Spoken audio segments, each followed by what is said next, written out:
Hello, good day po sa inyo. Nandito na naman po tayo sa kalusugan at kapayapaan. Ang ating pong paksa ngayon ay tungkol sa stroke.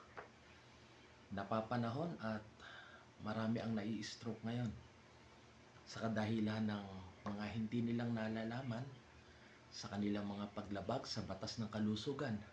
Kaya ating pong tatalakayin ngayon ay ang stroke. Babasahin ko po sa inyo ito na dito po sa libro na ito. Pakinggan niyo pong mabuti. Ang stroke. Ang apoplexy o stroke na paralysis ay bunga ng pagkakalagot o rupture ng ugat sa utak at pagdurugo. Ang pagdurugo o hemorrhagia ay maaaring naging sanhi ng bara o kaya'y bumuong hangin sa ugat. Bunga na nga nito, nagkaroon ng paralysis o pagkawala ng pagkilos sa kalahating bahagi ng katawan, sanhi ng pagkapinsala ng utak. Ang stroke ay maaaring tumagal ng ilang araw o kung masyadong malala, ito ay maaaring tumagal hanggang ilang linggo o buwan. Nakakalungkot mga kaibigan. Napakahirap pala nito. Ngayon, ito po ang sintomas para malaman natin. Sintomas. Ang atake ng stroke ay maaaring bigla na lamang na mangyari nang walang anumang babala. Ito ay kadalasang nangyayari din sa oras ng pagtulog. Nagkakaroon palagi ng panghihina o paralysis ng kalahating bahagi ng katawan o muka. Kung ang kanang bahagi ang siyang epektado, nagkakaroon ng kahirapan sa pagsulat, pagbabasa at pagsusulat. Maaaring magkaroon din ng kahirapan sa paglunok, pagkahilo at di mapigilang paghihi.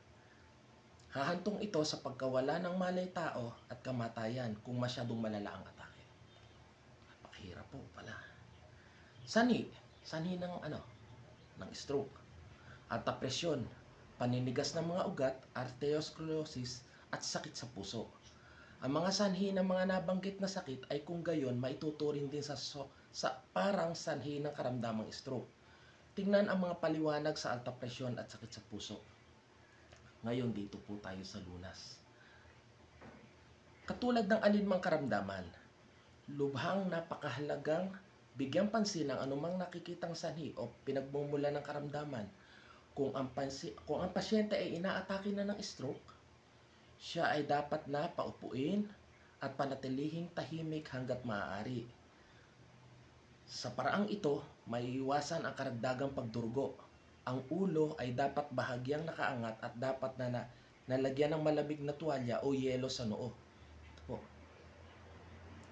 Upang mabawasan ang paninikip sa loob ng ulo. Ang naparilisang bisig at mga kamay ay dapat na alalayan ng mga unan at iba pang malalambot na material at hanggat maaari ay ipwesto ng malayo sa katawan. Ang kamay ay dapat na hayaang nakabukas palagi at hindi pabayaang nakakuyom. Ang ganun po.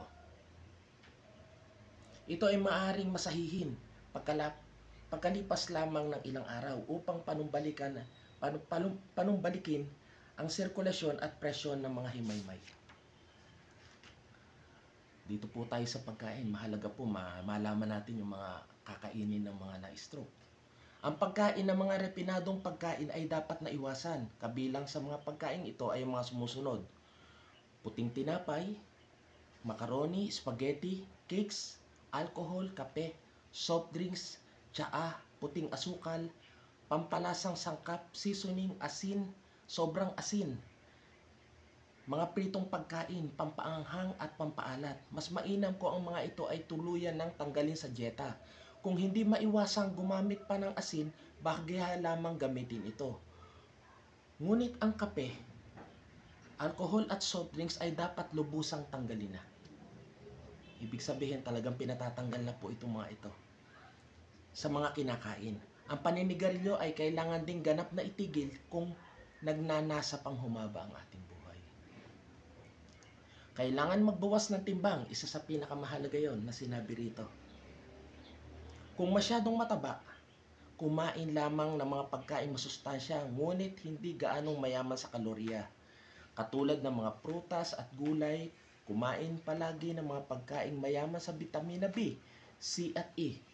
Panatilihing regular ang pagdumi. Napakahalaga po pala mga kaibigan. na ang pag-elimination or ang pagtanggal lagi sa katawan, pag-ihi, pagdumi ay napakahalaga. Ang pagpapapayat, nasabi rin po na isa sa pinakamahalaga para maiwasan natin ang stroke. Ako na-stroke man, kailangan nating ayusin po ito sa ating buhay. Ang paggamit ng tubig na panlunas pagkatapos na atakihin ay lubhang makakatulong.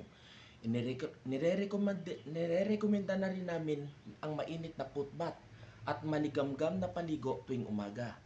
Ang pagsasagawa ng vapor bath or sauna ay napakahusay din, lalo na kung masyadong mataba ang pasyente. Uminom ng hanggang kalahating galon ng sariwang katas ng karot araw-araw. Mahalaga po yun, yung carrots. Pati na ng tsaa ng mga halamang gamot katulad ng mansanilla, herbabuena at gagabutan. Kumain ng maraming hilaw na celery, kinchay at bawang upang pababain ang presyon. Ang mga prutas na katulad ng pakwan, peras, singkamas, abukado, niyog at iba pa ay magaling na pampababa ng presyon. Ang mga hilaw na buto ng pakwan ay dapat nakainin sapagkat ang mga ito ay may taglay na di umanong sangkap na tumutulong sa pagkontrol ng presyon ng dugo. Makatutulong din ang pag-inom ng maraming baso ng sariwang tubig araw-araw. Nadinig niyo po mabuti. Mahalaga ang nagagawa ng tubig sa ating katawan. Di po ba? Mag-ehersisyo din naman ng madalas upang pakawalan ang namumuong tensyon sa ulo. Ugaliing magpahinga kung pagod. Mamuhay ng simple at malayo sa ingay at kaguluhan ng mga lungsod upang mapanumbalik ang kalusugan na waglit, upang lubos na mapanagumpayan ang karamdamang katulad nito. Mga kaibigan, sinasabi sa librong ito na ang pinakamahalaga ay ang ating pag-iingat pa rin. Sana may nakuha kayong magandang detalye sa aking mga nasabi. Hanggang sa muli mga kaibigan, maraming salamat sa inyo.